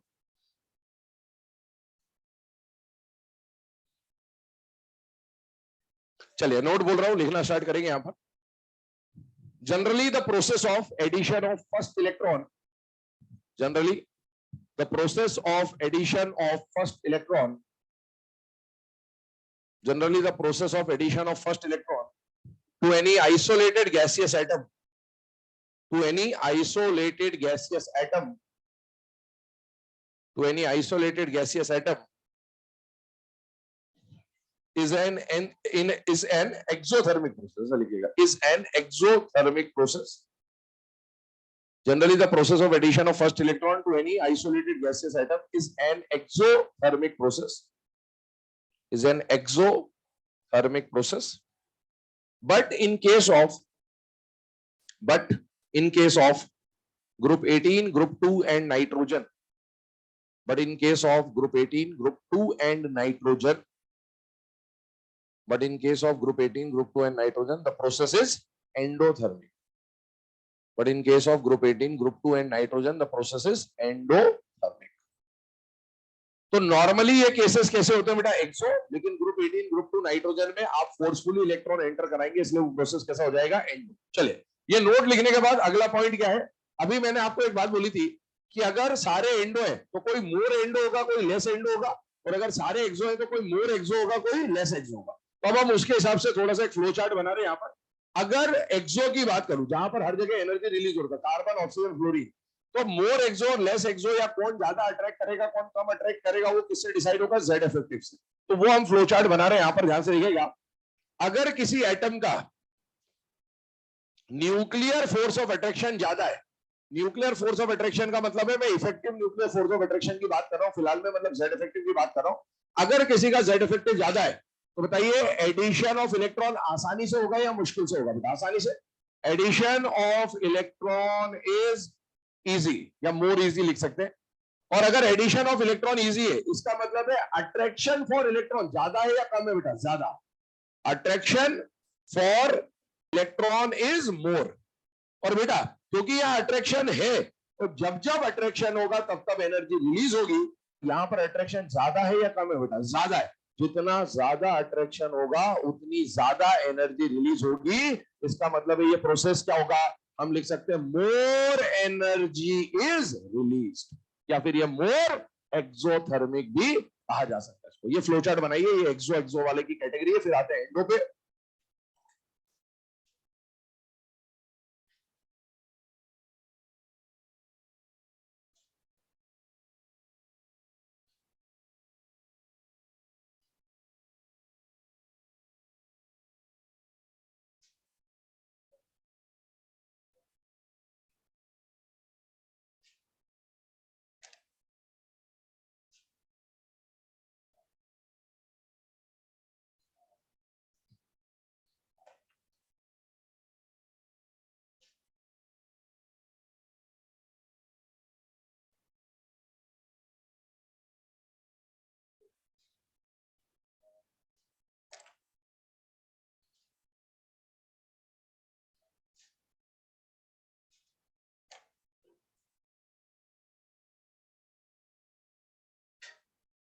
चलिए बेटा नेक्स्ट केस की तरफ बढ़ रहे हैं, यहां पर ध्यान सुनेगा। अभी हम लोगों ने एक्सो के लिए फ्लो चार्ट बना लिया, अब हम आते हैं एंडो की तरफ, ध्यान सुनो। एंडो वाली प्रोसेस कौन सी थी, जहां पर इलेक्ट्रॉन को फोर्सफुली एंटर कराना पड़ रहा था, और वो फोर्सफुली एंटर तीन केसेस में हो रहा था, ग्रुप 2, ग्रुप 18 और नाइट्रोजन। ग्रुप 2 में हमने एक ही एग्जांपल लिया फिलहाल में, कौन सा लिया, बेरिलियम। ग्रुप 18 में हमने एक ही एग्जांपल लिया, नियोन, क्योंकि नाइट्रोजन के साथ ये सेम ग्रुप के है। एक बात समझना, डाउन द ग्रुप की जब भी बात हो, ग्रुप नहीं सॉरी सेम पीरियड के है। अब आप देखिए, हमें जब पीरियड का ऑर्डर बनाने को आता है, तो मैं आपको शुरू से बोलते आ रहा हूँ, जनरली जब पीरियड का क्वेश्चन आता है, या तो सेकंड पीरियड का क्वेश्चन आता है, या थर्ड पीरियड का आता है, या फोर्थ पीरियड का आता है। फोर्थ में किसका आता है, डी ब्लॉक।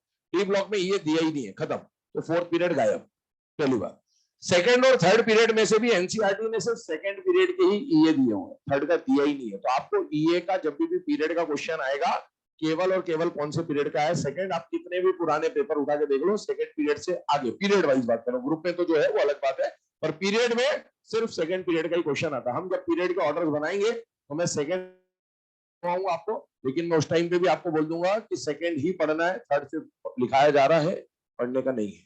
क्या बात समझ में आ गई? क्योंकि यहाँ थर्ड पूछ लेगा तो मेरा दिमाग खराब करोगे, इसलिए मैं लिखवा दूंगा आपको, ठीक है? पढ़ना आपको सेकंड ही रहेगा, ये ध्यान रखिएगा। चलिए, बेरिलियम, नाइट्रोजन, नियोन, स्टेबिलिटी के हिसाब से एक बात समझिएगा, ये सब इलेक्ट्रॉन लेने के लिए मना कर रहे थे। क्यों मना कर रहे थे? क्योंकि ये सब स्टेबल स्टेबल स्टेबल वाली कहानी थी। अब आप बताइए इनमें से सबसे ज्यादा स्टेबल कौन है बेटा? नियॉन। सबसे कम स्टेबल कौन है? नाइट्रोजन। और दोनों के इंटरमीडिएट में कौन आ जाता है? बेरिलियम। ये फुलफिल्ड शेल है, ये फुलफिल्ड सबशेल है, और ये हाफ फिल्ड है बेटा। तो अब इनमें सबसे ज्यादा स्टेबल ये है। ईए का मतलब क्या बताया मैंने? इलेक्ट्रॉन के लिए अट्रैक्शन। इलेक्ट्रॉन के लिए अट्रैक्शन। ये भी अट्रैक्शन नहीं दिखा रहा, ये भी अट्रैक्शन नहीं दिखा रहा, ये भी अट्रैक्शन नहीं दिखा रहा। पर तीनों में से कौन ऐसा है जो बिल्कुल भी अट्रैक्शन नहीं ही दिखाएगा? नियॉन। जो इलेक्ट्रॉन की अट्रैक्शन नहीं दिखाएगा वो ऑर्डर में सबसे पीछे, क्योंकि हम इलेक्ट्रॉन के अट्रैक्शन के तो ऑर्डर बना रहे हैं। इससे ज्यादा अट्रैक्शन कौन दिखाएगा? बेरिलियम। और बेरिलियम से भी ज्यादा अट्रैक्शन कौन दिखाएगा? नाइट्रोजन। ये तो याद करो, थोड़ी सी एनर्जी थी, मान गया था, बोले ठीक है चलने दो, कोई बात नहीं है ना। तो ये प्रोसेस, ये सारे के सारे क्या है बेटा? एंडो है। All endo process. ध्यान सुनना, एक बात बोल रहा हूं यहां पर। जैसे मैंने आई में आपको बोला था मेटल, मेटलॉइड, नॉन मेटल, एक बहुत बढ़िया कॉन्सेप्ट है। अगर आपको कुछ नहीं आया तो आप उससे बहुत कुछ सॉल्व कर सकते हैं। वैसे यहाँ पर ईए में क्या होता है, जो क्वेश्चन आता है एग्जाम में ऑर्डर बनाने का, तो आपको जो भी क्वेश्चन में एलिमेंट्स दिए हैं, तो सबसे पहला काम आपको यही करना होता है कि एक्सो और एंडो को छांटना होता है। एक्सो और एंडो को छांटना होता है। क्यों? क्योंकि एक्सो वाले वो है जो अट्रैक्शन दिखा रहे होते हैं, और एंडो वाले वो है जहां इलेक्ट्रॉन आपने जबरदस्ती डाला होता है। तो एंडो वालों का ईए कम और एक्सो वालों का ईए ज्यादा। फिर एंडो एंडो का ऑर्डर बनाते हैं और फिर एक्सो एक्सो का ऑर्डर बनाते हैं। जितने भी एक्सो वाले एलिमेंट है वो सब ऑर्डर में से आगे आएंगे, और फिर उनका ऑर्डर बनेगा on the basis of Z. चलिए इसको लोड करें, आगे बढ़ते हैं। इस पे एक दो क्वेश्चन लेते हैं।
लिख लिया?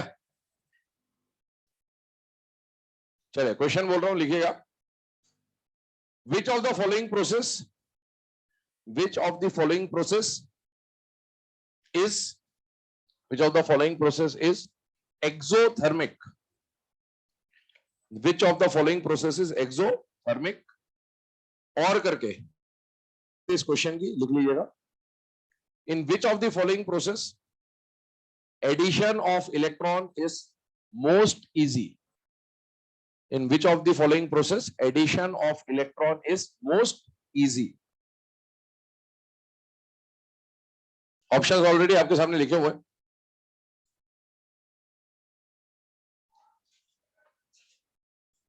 एक्सोथर्मिक पूछा बेटा। एक्सोथर्मिक का पहले तो आप रिएक्शन को जरा ध्यान से देखें, इक्वेशन को ध्यान से देखें।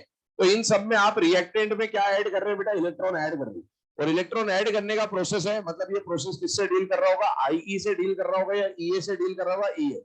और ईए का प्रोसेस में अगर एक्सो होना है तो एक्सो होने का मतलब एनर्जी रिलीज करनी, और एनर्जी कब रिलीज होगी? जब जब अट्रैक्शन होगा तब तब एनर्जी रिलीज होगी। तो आपको समझ में आना चाहिए कि ये तो ग्रुप 2 है, ये नाइट्रोजन है, ये ग्रुप 18 है। इनमें तो आपको इलेक्ट्रॉन फोर्सफुली एंटर कराना पड़ेगा, तो वो सब एंडो होगा। और एक्सो कौन होगा? इनमें से केवल एक ही एक्सो, और वो कौन है बेटा? ऑक्सीजन। और ऑक्सीजन ही वो चीज है जहां पर आप इन चारों में कंपैरेटिवली आसानी से इलेक्ट्रॉन क्या कर सकते हो बेटा? ऐड कर सकते हो। सेकंड क्वेश्चन लिखिए इसके बाद। In which of the following process, in which of the following process addition of electron, addition of electron is most difficult?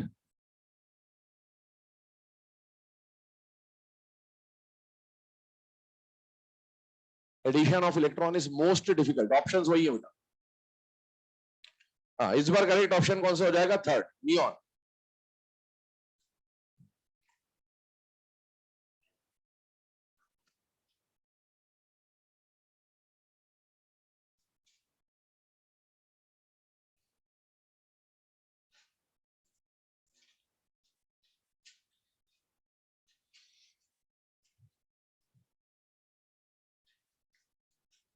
चलिए, ये तो डिस्कशन हो गया बेटा ईए के बारे में। अब मैंने आपको बोला था कि एनसीईआरटी में एक ही टर्म मेंशन है, ईए के बारे में ज्यादा एनसीईआरटी बात नहीं करता, वो किसके बारे में बात करता है बेटा, इलेक्ट्रॉन गेन एंथैल्पी के बारे में। तो ईए समझने के बाद अब हम उसमें इलेक्ट्रॉन गेन एंथैल्पी टर्म को ऐड कर देते हैं, इंट्रोड्यूस कर देते हैं कि किस तरह से इसको ऑपरेट कर रहे होंगे। सबसे पहले हेडिंग डालिएगा इलेक्ट्रॉन गेन एंथैल्पी, इसकी डेफिनेशन लिखवा दे रहा हूँ। ठीक है, डेफिनेशन लगभग वही है, बस चेंज क्या है, यहाँ पर हम लोग किसकी बात कर रहे हैं बेटा, एंथैल्पी। और एंथैल्पी का मतलब आपको पता है चेंज इन एनर्जी की बात हो रही होती है ना, तो बस डेफिनेशन वही रहेगी, बस change in energy extra add हो जाएगा यहाँ पर। डेफिनेशन बोल रहा हूँ, देखिएगा। The change in energy, the change in energy when the change in energy when an additional electron, the change in energy when an additional electron added, additional electron is added to any isolated gaseous atom.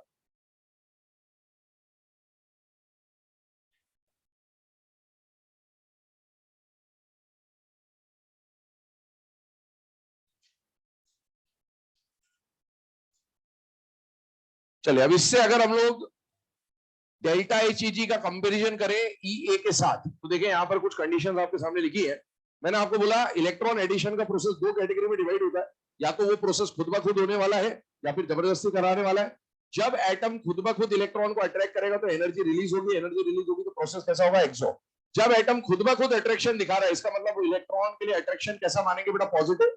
जब आप forcefully enter कराओगे तो electron के लिए attraction क्या होगा, zero, या फिर आप क्या बोल सकते हैं, नेगेटिव बोल सकते हैं। जब जब जब अट्रैक्शन होगा एनर्जी रिलीज होगी, मतलब एक्सो प्रोसेस वाला केस कौन सा बेटा, जनरल वाला केस है। और एंडो वाला कौन सा केस है बेटा, जहां जबरदस्ती इलेक्ट्रॉन ऐड कराया था। और जबरदस्ती इलेक्ट्रॉन ऐड वाले केस आपको ऑलरेडी बताए जा चुके हैं, कौन कौन से केसेस है बेटा, ग्रुप 18, ग्रुप 2 नाइट्रोजन। अब सुने, अगर प्रोसेस एक्सो है तो डेल्टा एच का साइन कैसा आएगा, नेगेटिव। और अगर प्रोसेस एंडो है तो डेल्टा एच का साइन कैसा आएगा, पॉजिटिव। इसका मतलब यही निकला कि जब ये पॉजिटिव होगा तो डेल्टा एच नेगेटिव होगा, और जब ये जीरो या नेगेटिव होगा तो ये कैसा हो जाएगा, पॉजिटिव हो जाएगा। नोट करें इस कन्वेंशन को।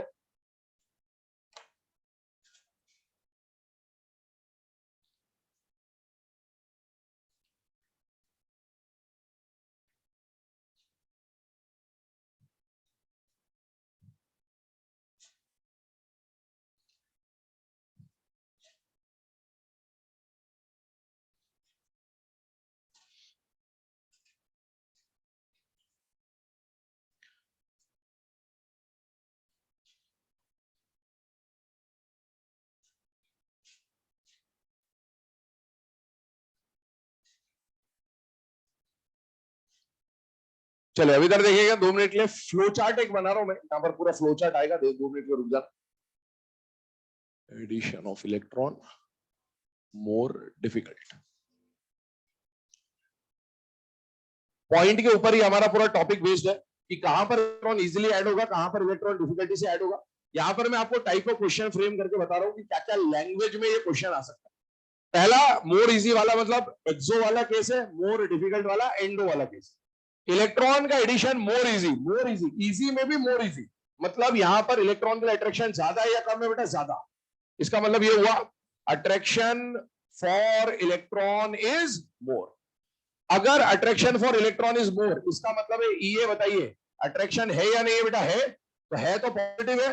और मोर है, इसका मतलब है मोर पॉजिटिव है, ये कंडीशन बनेगी। इसके अलावा जब जब अट्रैक्शन होगा एनर्जी रिलीज होगी, जितना ज्यादा अट्रैक्शन होगा उतनी ज्यादा एनर्जी रिलीज होगी।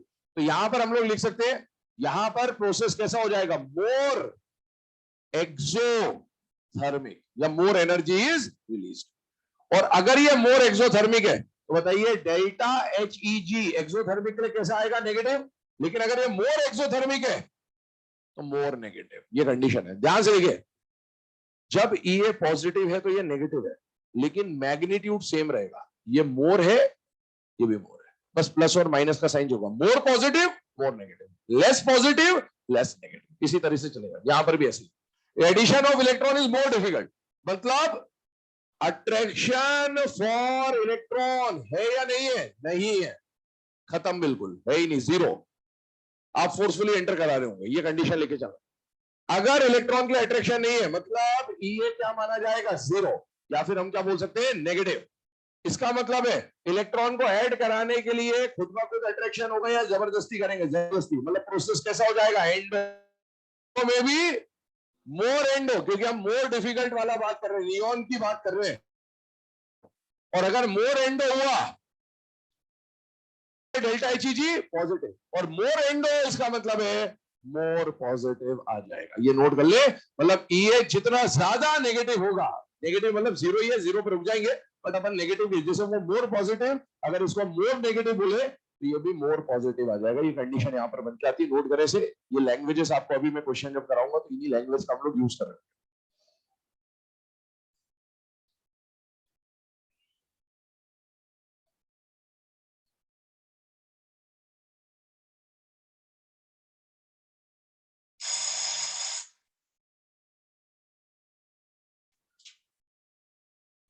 चलिए, ये फ्लो चार्ट जो है, इस फ्लो चार्ट को लिखने के बाद अगला जो टॉपिक हम लोग यहाँ पर डिस्कस करेंगे इसी से रिलेटेड सब पॉइंट, वो आ जाएगा सक्सेसिव इलेक्ट्रॉन एफिनिटीज। ठीक है, ये हेडिंग डाल लीजिएगा, डिस्कशन यहाँ से स्टार्ट करेंगे नेक्स्ट लेक्चर में।